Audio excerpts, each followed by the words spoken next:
First story. I allowed my niece to bully my daughter at home and school, and my daughter went NC after my niece knocked my daughter's tooth out. It's been years, so I invited my niece to my daughter's birthday party and told my daughter this isn't about her and to move on, but she sulked. Now my niece tried to get with my daughter's boyfriend to teach my daughter a lesson, and it ruined everything. Throwaway account. I don't plan to stay on Reddit. I'm posting here because my daughter walked out of her own birthday dinner, and now our family is barely speaking. I genuinely don't think I handled things perfectly, but I also don't believe the reaction matched the situation. I need outside perspectives, because inside this family, everything feels tense and distorted. My daughter, Lee, is in her mid-20s. She has always been emotionally intense. She feels things deeply and holds on to moments longer than most people. That's been true since she was a child.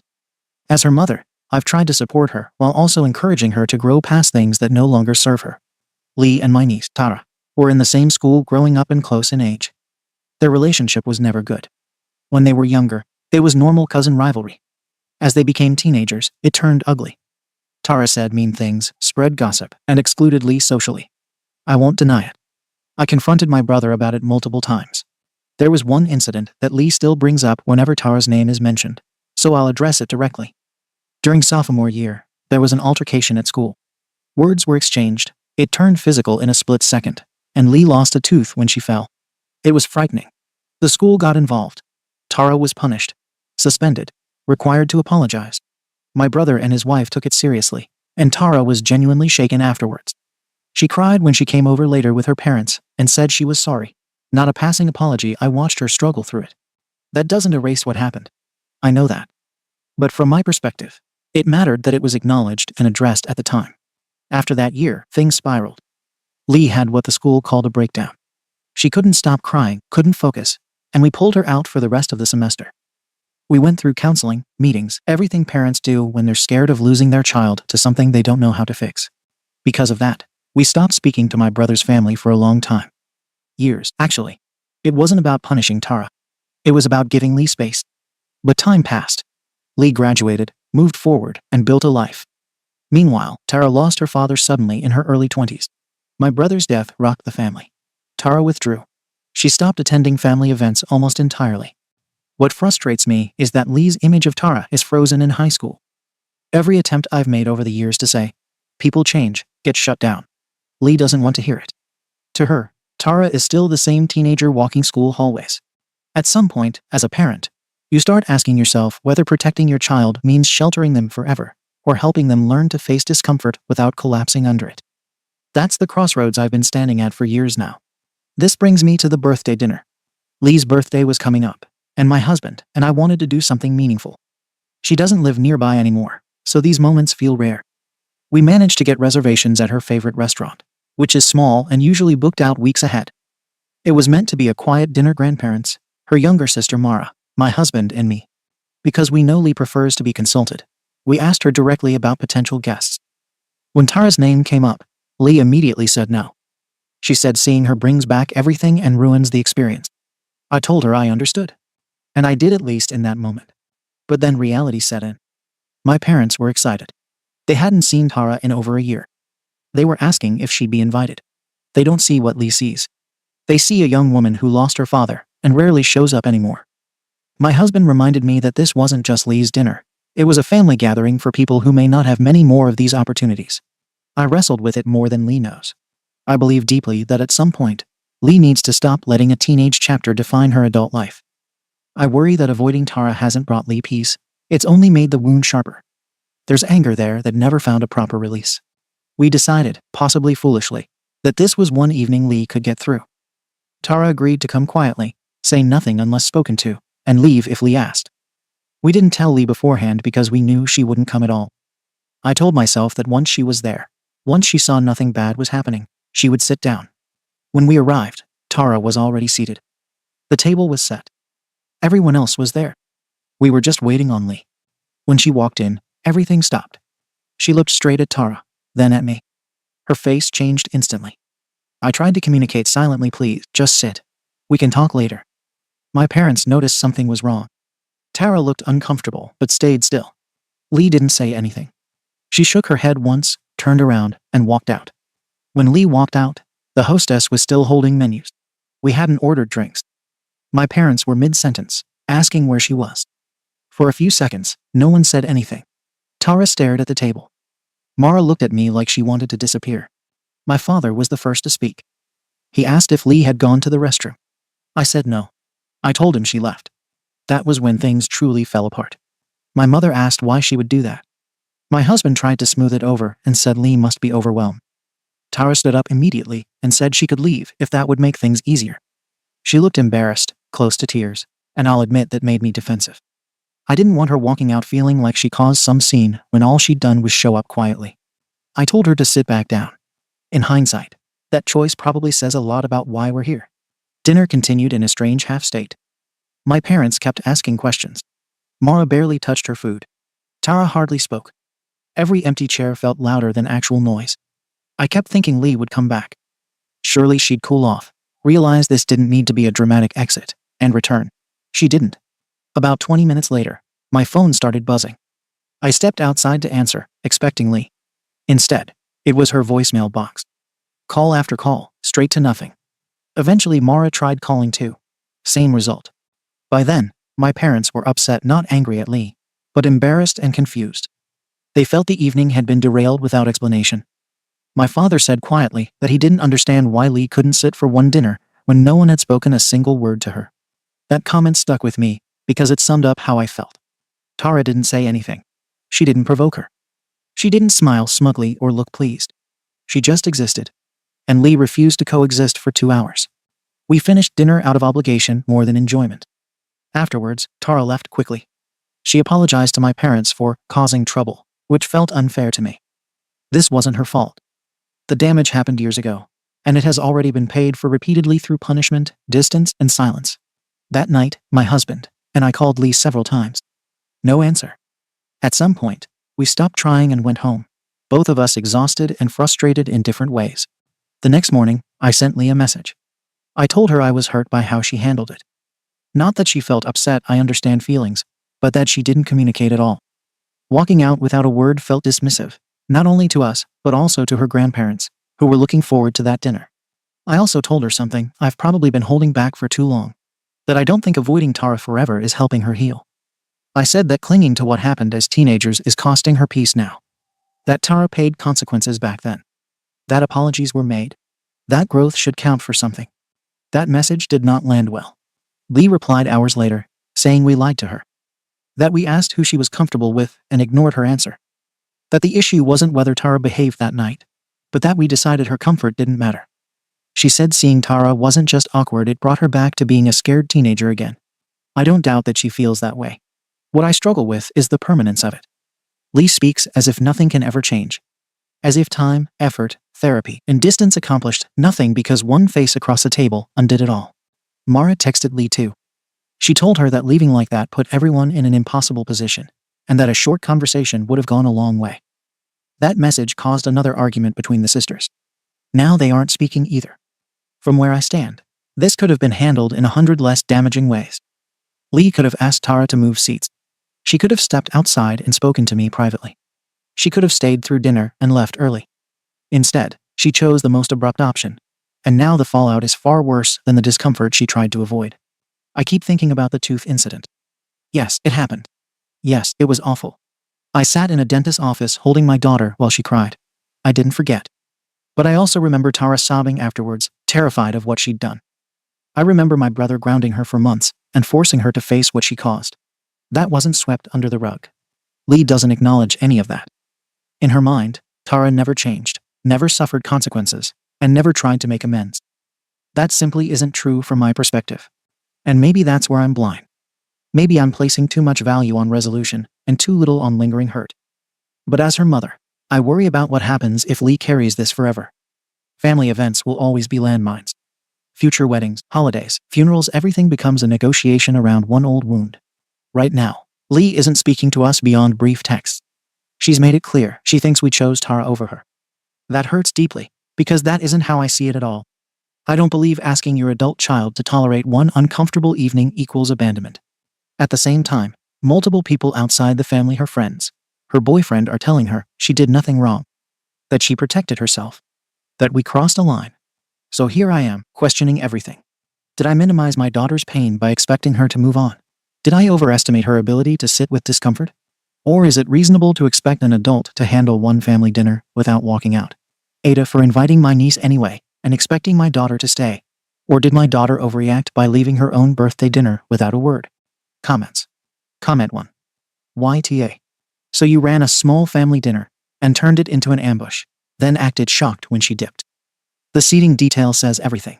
Tara parked between Lee and her sister like this was some forced reunion photo op. You keep repeating, she just existed. But Lee didn't ask for Tara's existence at her birthday. She asked for one clean night where she didn't have to manage her body reacting to someone who wrecked her adolescence. The tooth incident alone would be enough for a lot of people to keep their distance forever. And yes, Tara was punished. Great. Consequences don't buy access later. Lee leaving quietly was the most adult thing in this mess. She removed herself. You wanted her to swallow it for appearances, because Grandma and Grandpa were excited and reservations were hard to get. That's your priority. Optics. Tara also isn't some helpless orphan bird here. Losing a parent is brutal, but it doesn't rewrite what she did. If Tara truly wanted to reconnect, she could have reached out privately years ago. This wasn't healing. It was you trying to force a family again moment. Comment 2. Playing cute with the invite list is what detonated this. OP asked Lee who she wanted there, got a clear answer, nodded along, then did the opposite and hoped momentum would trap her into compliance. That's not a misunderstanding. It's a gamble. The gamble failed. Calling it family afterwards doesn't erase the setup. Lee didn't wander into a random overlap at a grocery store. She walked into a room where the one person she asked to avoid had already been placed and seated, with witnesses and expectations doing the rest of the work. Forgiveness isn't an obligation. Some people forgive to heal, some heal without forgiving, and some don't heal at all. None of those options create a duty to host the person tied to the harm. The tooth incident alone explains why this isn't ancient history. Physical injury changes how memory works. Add public humiliation and years of social damage, and avoidance becomes practical, not traumatic. The dead parent card keeps getting waved like a trump. Loss explains behavior. It doesn't transfer costs onto other people. Lee didn't cause that loss and isn't required to pay for it with her birthday. OP knew exactly how Lee would react and tried to force maturity through social pressure. That's how trust gets shredded. The verdict here is simple. OP caused the scene they claim to hate. YTA. Comment 3. The strangest part is pretending the exit was worse than the setup. Lee didn't make speeches, didn't argue with grandparents, and didn't trap anyone in a public back and forth. She opted out. Quietly. The mess that followed belongs to the decision to spring an unwanted guest and keep her seated once it backfired. If anyone ruined the dinner, it wasn't the person who removed herself from it. There's also a pattern here. Asking for consent, ignoring the answer, then reframing resistance as immaturity. That erodes credibility fast. Future conversations stop mattering because the response has already been shown. Why negotiate if the outcome is preselected? And the fixation on Tara's hardships misses the point. Lots of people have it hard. Very few get automatic access to someone they hurt because of it. Lee doesn't owe emotional labor to balance the books of the family. The desire for everyone at one table is understandable. Choosing the birthday to test it was reckless. OP says this could have been handled calmly. It was. Lee left. Calmly. Everything loud afterwards came from trying to pretend this was normal. It wasn't. Pushing reconciliation without buy-in is just pressure with nicer language. Comment 4. Tara didn't say anything. Tara was punished. Tara cried once. None of that addresses the real issue. Lee told you exactly what she needed for her birthday, and you decided your version of family harmony mattered more. And I get it, you're tired. Parents get exhausted living around old grudges. You want holidays without tension. You miss your brother. Your parents miss their granddaughter.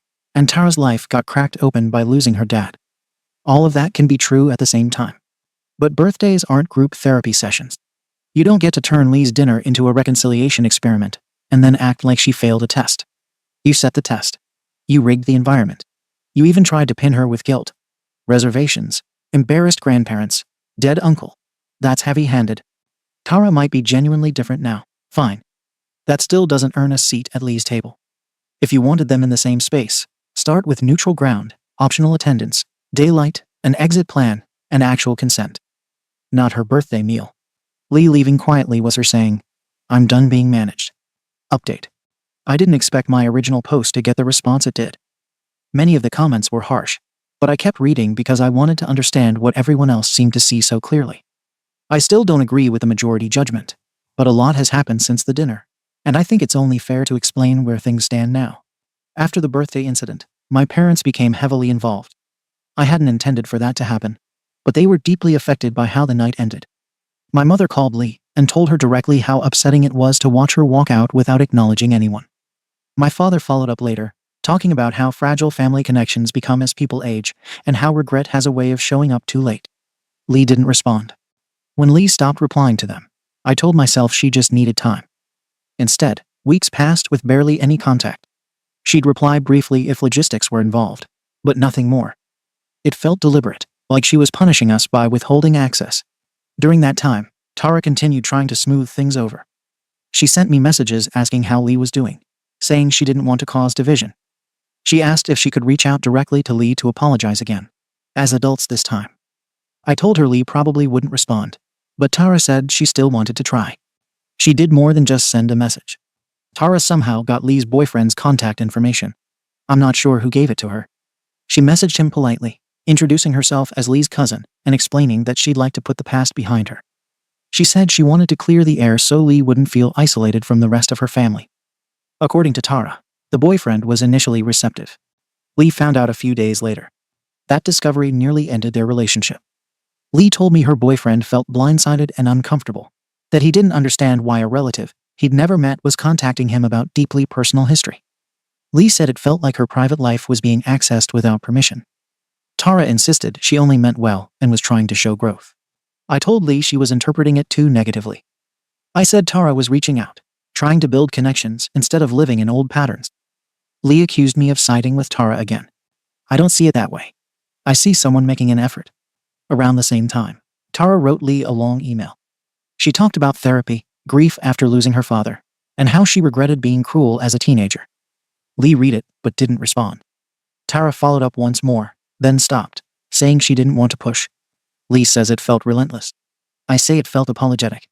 As tensions continued, I posted a family photo from years ago in our shared family chat, nothing dramatic, just a memory from before everything fell apart. Lee texted me privately, asking why I would share something tied to a painful period.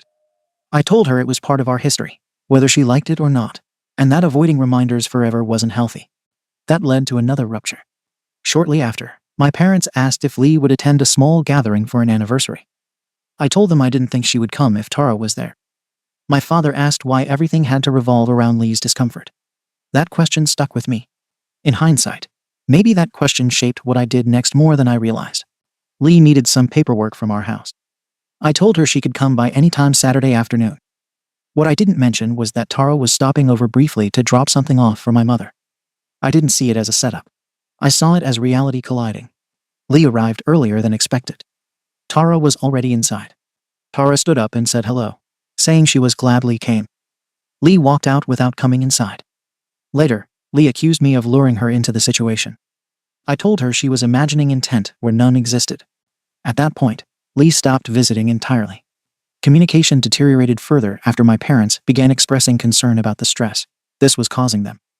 My mother told Lee that watching the family split this way was affecting her sleep. I relayed that to Lee, hoping she'd understand the broader impact of her decisions. She didn't.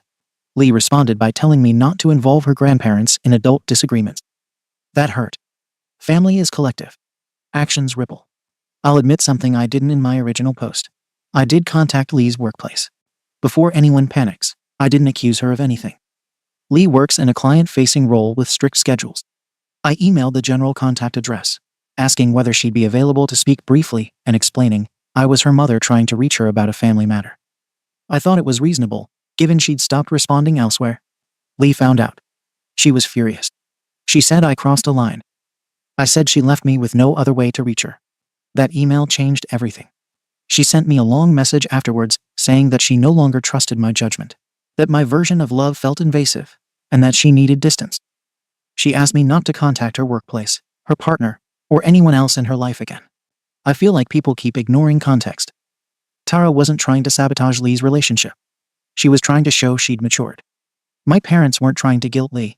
They were expressing grief over losing access to their granddaughter emotionally. I wasn't trying to undermine Lee's independence. I was trying to keep the family intact. Now Lee has refrained everything. She tells others, this is a pattern that she avoids us, because we don't respect her decisions. She's making it sound like every disagreement becomes some proof of long-term mistreatment. I don't agree. I see someone who withdraws instead of engaging once discomfort appears. At this point, holidays are uncertain. Future events feel like negotiations I'm not allowed to participate in. Tara continues to keep her distance now, saying she doesn't want to make things worse, even though that's exactly what Lee wanted from the start. I still believe forgiveness matters. I still believe refusing to coexist with family indefinitely isn't sustainable. And I still think Lee walking out of her birthday dinner set off a chain reaction she refuses to acknowledge responsibility for. I'm being told I should apologize without conditions. That feels wrong when I don't believe I acted with malice. I acted with intention to move forward, to stop letting adolescence dictate adulthood. So I'm asking again, with everything that's happened since laid out clearly, am I the Ada for continuing to push reconciliation and refusing to accept distance as the only option? Or is my daughter choosing estrangement over growth? Comments. Comment 1. The funniest part is how everyone in this story keeps acting like forgiveness is a bill Lee owes. Tara did awful stuff, including an incident that cost Lee a tooth, and you've decided that because Tara cried later and got punished, Lee is required to reopen the door. That's not how reality works. A consequence in high school doesn't buy adult access. Nobody gets a redeemed badge that forces the harmed person to play along. Also, Tara's efforts are messy as hell. Messaging the boyfriend is not normal. Sending multiple emails after no reply is not normal. Showing up at your house when Lee is expected is not normal. Tara might genuinely want connection, sure, but intent doesn't cancel impact. Her involvement keeps orbiting Lee's life like a drone, and you keep cheering it on because it suits your narrative. Then you drop the, I contacted her workplace, like it's a reasonable escalation. That's the kind of move people do when they want leverage. Even if you didn't mean it that way, Lee has every reason to assume you'll keep widening the circle until she caves. Lee walking out was the healthiest thing she's done in this entire situation. You keep calling it childish because it inconvenienced you. If you want a relationship with Lee again, stop treating her no as a temporary obstacle. YTA. Comment 2. This update reads like a person who can't tolerate not being central. Lee asked for one simple thing. Don't bring Tara into her birthday. You did it anyway. Lee left. Instead of thinking, okay, I miscalculated, you launched a campaign. Grandparents call. Photo drops. Coincidental meetings. Moral lectures. And then the office email, which is completely out of line in any universe where adult children are allowed to separate family from employment. The part that stands out most is how you keep trying to make Lee responsible for other people's emotions. Grandpa felt embarrassed. Grandma couldn't sleep. Tara lost her father. Tara wants to heal. You want the family intact. Notice who never seems to matter. Lee. Her only value in your story is whether she will cooperate to make everyone else comfortable. And Tara trying to befriend the boyfriend. I've seen this before. It's the, if I can get him on my side, Lee will look unreasonable strategy. Even if Tara didn't plan it that way, it functions that way. A partner is supposed to be a safe person. Tara entering that space without Lee's blessing is invasive. Your reaction minimizing it basically told Lee, I will always excuse them, and I will always critique you. No loophole here. The workplace contact alone would have me going no contact permanently. If Lee has any sense, she keeps receipts and locks down every channel. Comment 3. There's a quiet pattern here that's easy to miss if you're inside it. Lee sets a limit, something reasonable and narrow. The response isn't immediate conflict. It's reinterpretation. Her request becomes temporary, fear-based, unhealthy, or something she needs to grow out of. Once framed that way, ignoring it feels justified to you. That framing repeats over and over, and Lee has noticed. Tara wanting to reconnect might be genuine. It might also be self-serving. Those two things can coexist. Wanting relief from guilt isn't the same as repairing harm. Repeated outreach after silence, especially involving Lee's partner, adds strain rather than healing. You frame this as effort. Lee experiences it as intrusion. The outcome matters more than the motive. I'm also struck by how often other people's feelings get weaponized. Grandparents losing sleep, family aging, grief, unity. All of that gets stacked on Lee's shoulders, as if her compliance would fix it. That's an unbearable role to assign one person. She didn't cause the fracture. She just stopped absorbing it quietly. Distance isn't always punishment. Sometimes it's the only way someone can breathe. You keep mistaking silence for stubbornness when it might be relief. Update. I hesitated to post again. Partly because of how strongly people reacted the first time, and partly because things have reached a point where I don't know what reconciliation even looks like anymore. Still, I've always believed clarity comes from laying things out plainly, even when the outcome isn't what you hoped for. After the birthday dinner, Lee's silence stretched longer than I expected.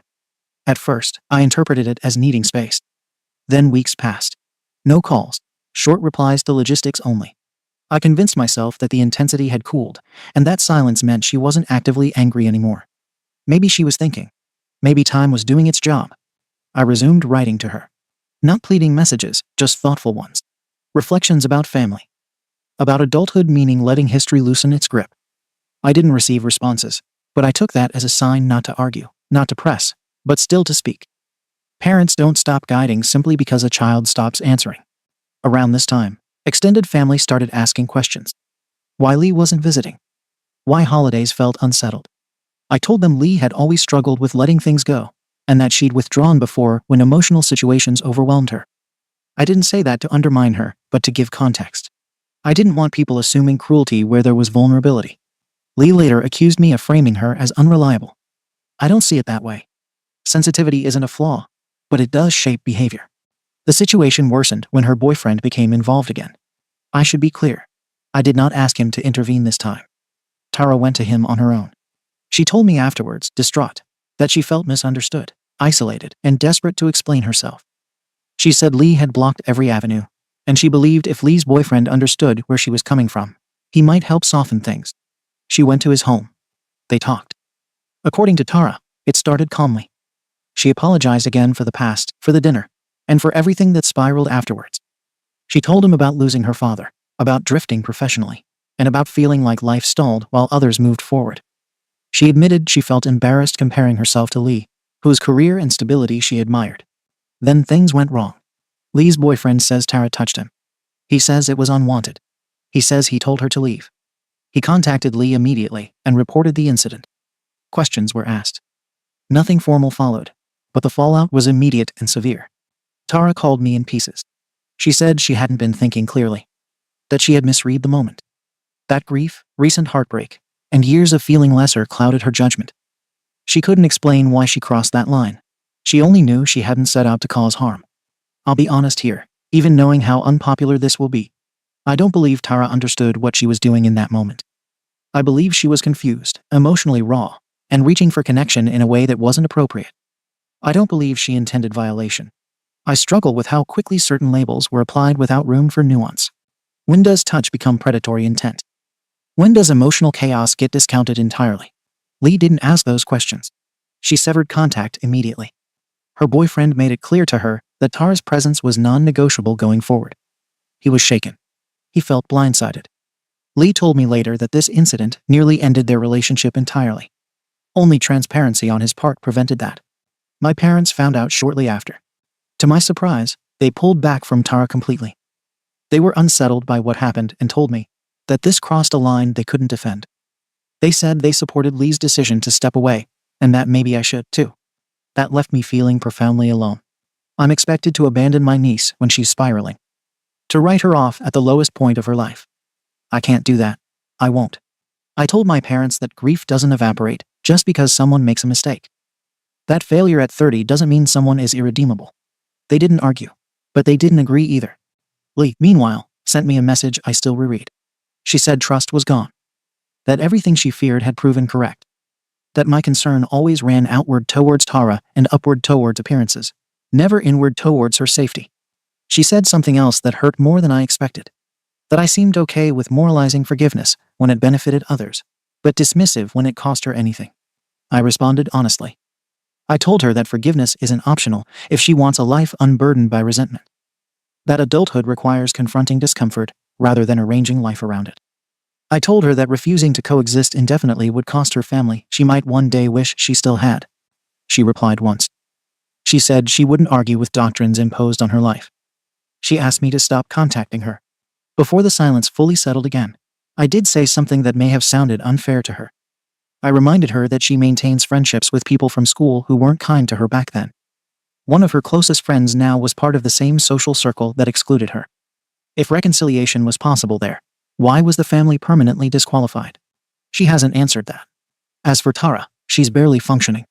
She lost her job shortly after the incident, withdrew further socially, and expressed shame to a level I find alarming. I worry about her constantly. My parents think this concern blinds me. I think abandoning her now would complete the damage. The truth I'm struggling to accept is this. I may never get Lee back the way things were. I feel like I chose hope over compliance and lost access as a result. Lee tells people I refuse to respect her distance. I tell myself distance without dialogue becomes erasure. Somewhere between those views, a family collapsed. I don't know if Lee will ever speak to me freely again. I do know I won't pretend Tara ceased to exist, because loving her is inconvenient. So I'm left asking the same question, now with more weight behind it.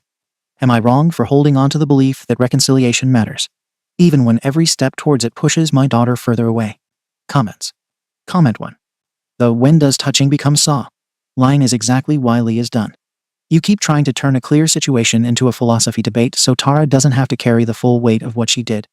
She showed up at the boyfriend's house uninvited, made advances, put hands on him, got kicked out, and he reported it. That's the story. The rest is you writing fog around it. Grief, jobs, breakups. Misread the moment. Didn't understand. Plenty of people are grieving and broke and lonely and still manage not to grope somebody in their living room. Also, the boyfriend isn't entitled for tossing out a person who touched him. He acted like a normal adult with self-respect. He told Lee immediately. That's what kept their relationship intact, not your moral lectures. Lee's silence wasn't time doing its job. It was distance.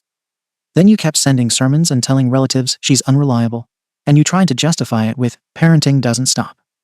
Parenting also doesn't include managing your adult kid like a project. Tara needed help, sure. But you tried to make Lee pay for Tara's mess with her birthday, her relationship, her peace, and now her partner's safety. Your own parents stepped back for a reason. Follow their lead. Comment 2. There's a quiet contradiction running through your update. You insist Lee refuses to engage, yet every time she disengages, you respond with more engagement from your side. More messages, more explanations to relatives, more moral framing, and more justifications.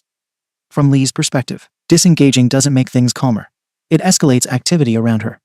The comparison you made about Lee being friends with someone who once treated her poorly is especially telling. Choice matters.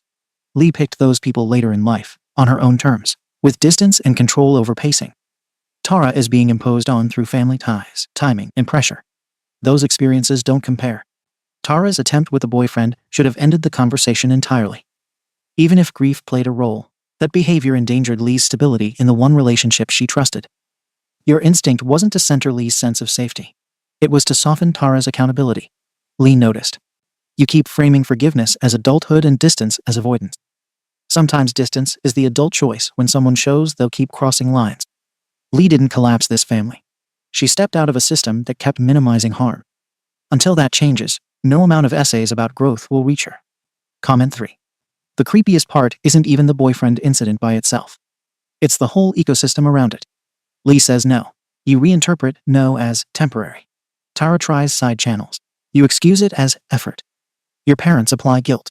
You send essays about morality. Tara crosses a physical line. You start debating definitions. That's a pattern of minimizing harm and maximizing pressure.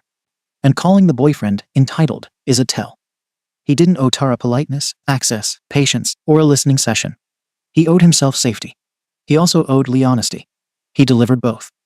If Tara was distraught afterwards, that's the consequence of her own actions, not proof she was misunderstood. You're also weaponizing the word forgiveness. Forgiveness is personal. Some people forgive and still keep distance. Some never forgive. Lee doesn't need to participate in Tara's recovery arc. She especially doesn't need to sit through your lectures about adulthood, while Tara is actively interfering with her life.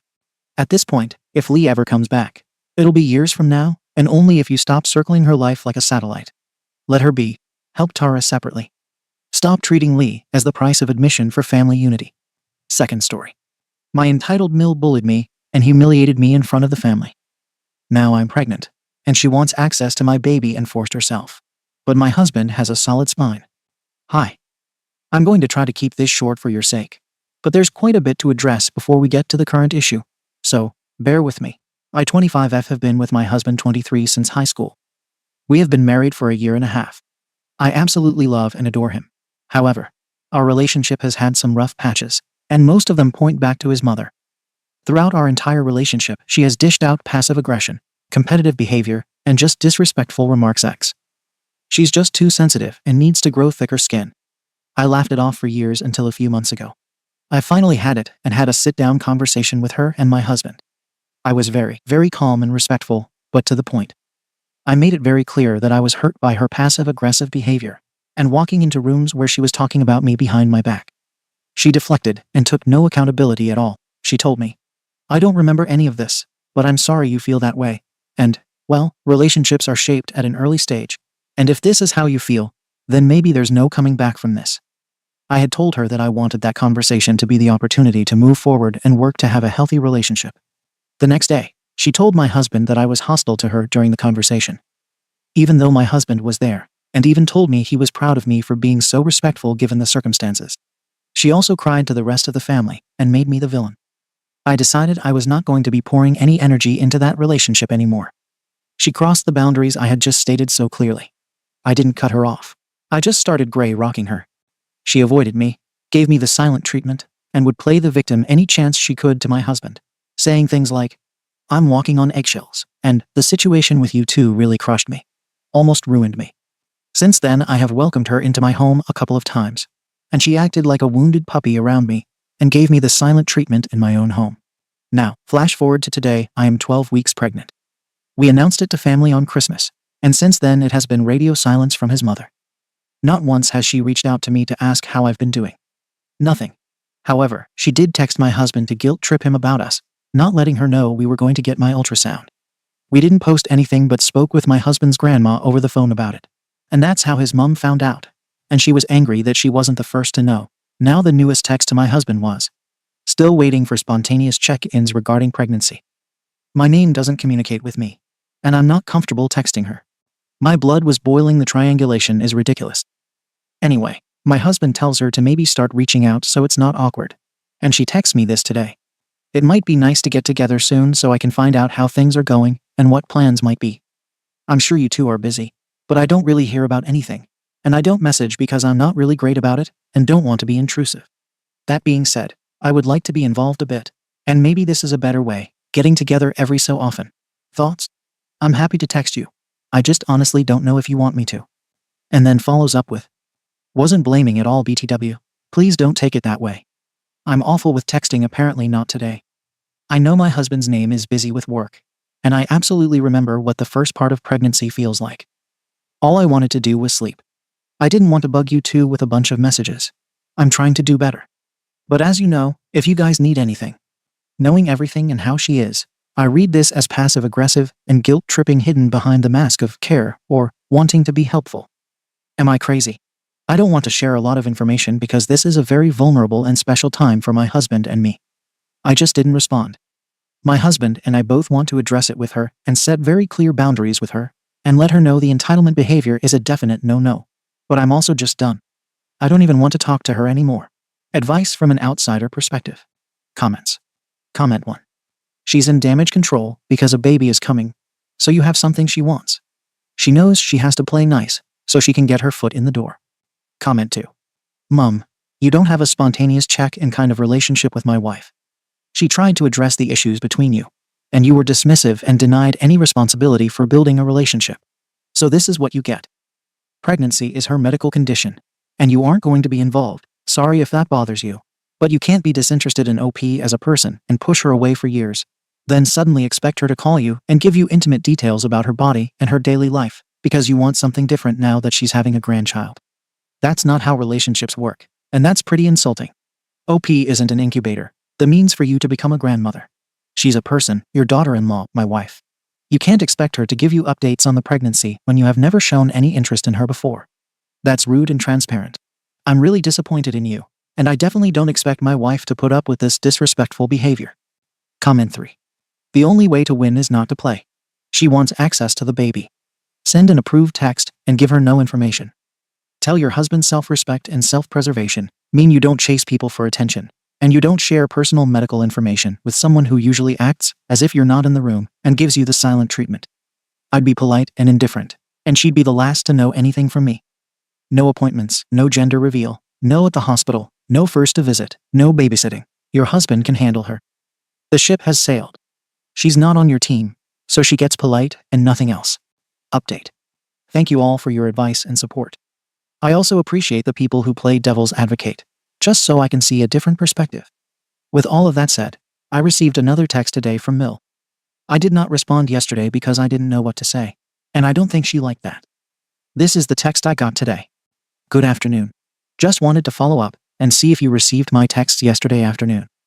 I know I don't always see my new texts. Thank you.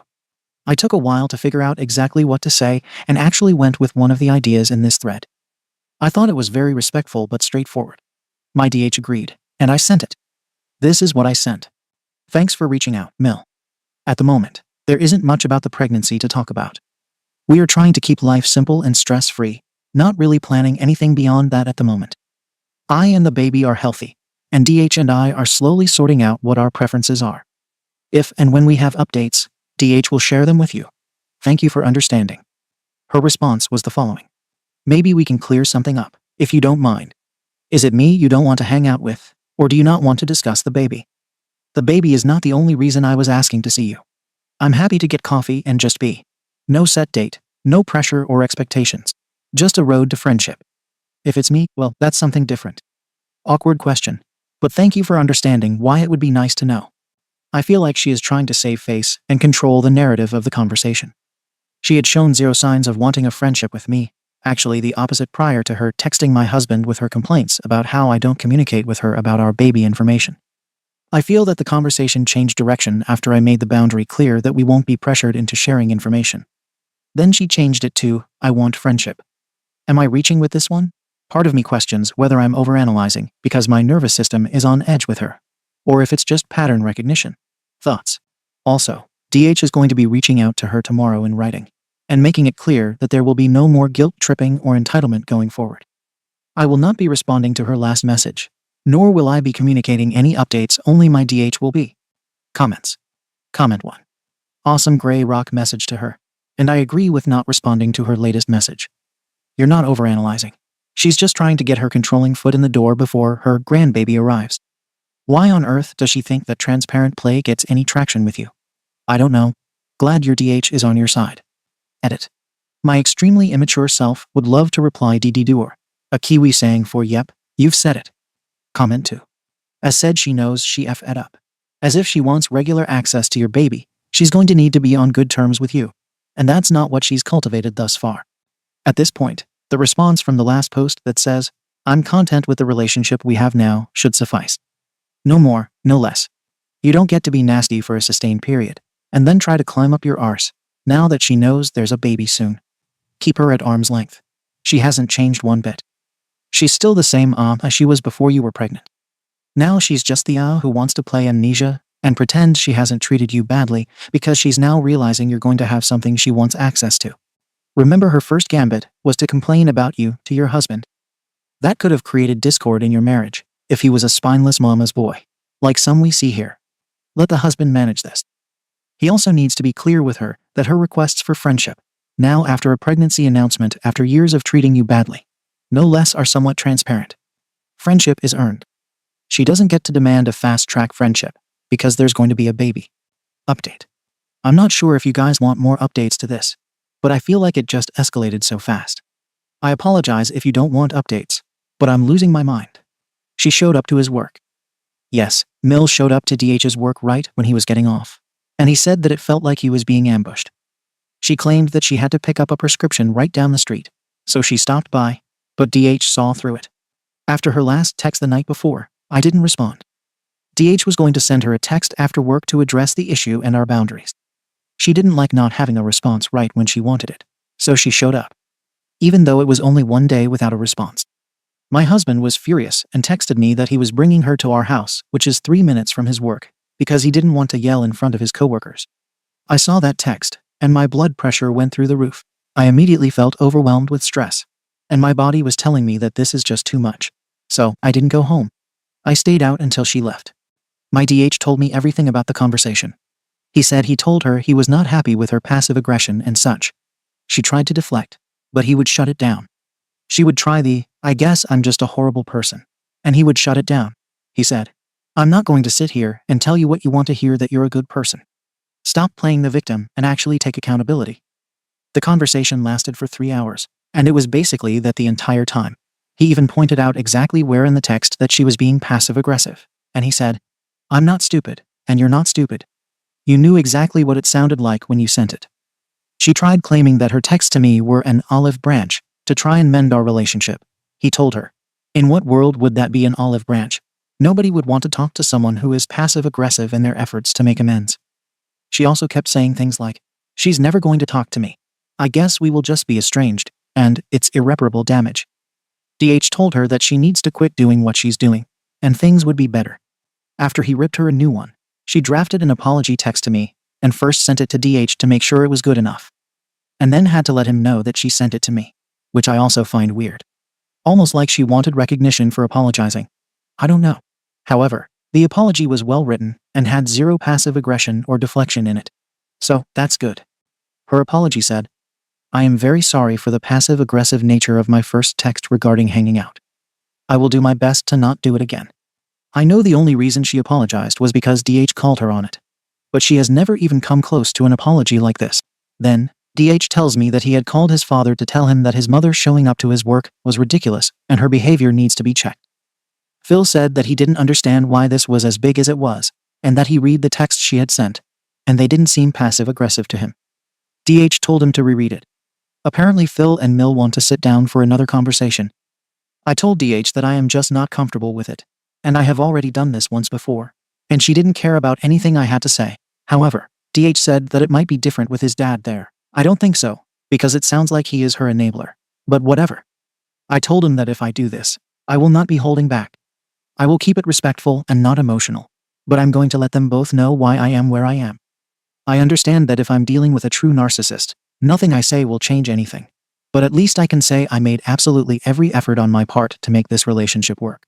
I even suggested to DH to go see a therapist with her, and he said she will never do it. But if she really means it when she acts upset that we will be estranged, then she would do the therapy. Comments. Comment 1. OP, you don't have to do this. Stress is bad for the baby. Tell your husband that you're leaving it to him and trusting him to handle his family, and that you won't be dealing with any of them until the baby is here. Comment 2. I'm so sorry that you are going through this during pregnancy. It was inappropriate for her to show up to his work. He is a grown man and not a child. I'd definitely document this in case you need a restraining order when your baby arrives. I hope they do not show up unexpectedly at your home when that time comes. Since your in-laws want to sit down and talk about it in a few days, I'd just cancel sent. To me, it seems that they are acting like they have control over you and don't respect you two being a married couple and building a family together. It seems that they aren't conscientious enough to realize the boundaries and inappropriateness of their actions. Since your husband had to call his mother out about her actions, and she apologized, I would definitely be a bit skeptical of its sincerity, especially since she never had before until the confrontation, which to me seems like she hasn't reflected on herself to realize that she's the problem. I wish you luck with this situation. You have every reason to go low or no contact. I hope you two can nip this in the bud before it escalates once the baby arrives. You do not need this stress postpartum. Protect your family's peace. Comment 3. Come to Jesus meetings never work. You guys need to go NC for a while. Like months. She showed up to his work over this. She needs consequences. The only person I would do therapy with is my husband, not extended family. You guys need stronger boundaries. Thank you for watching the video. If you are interested in listening to these kinds of stories, we've got more in store for you. Simply subscribe to our channel, hit the like button, and share it with your friends.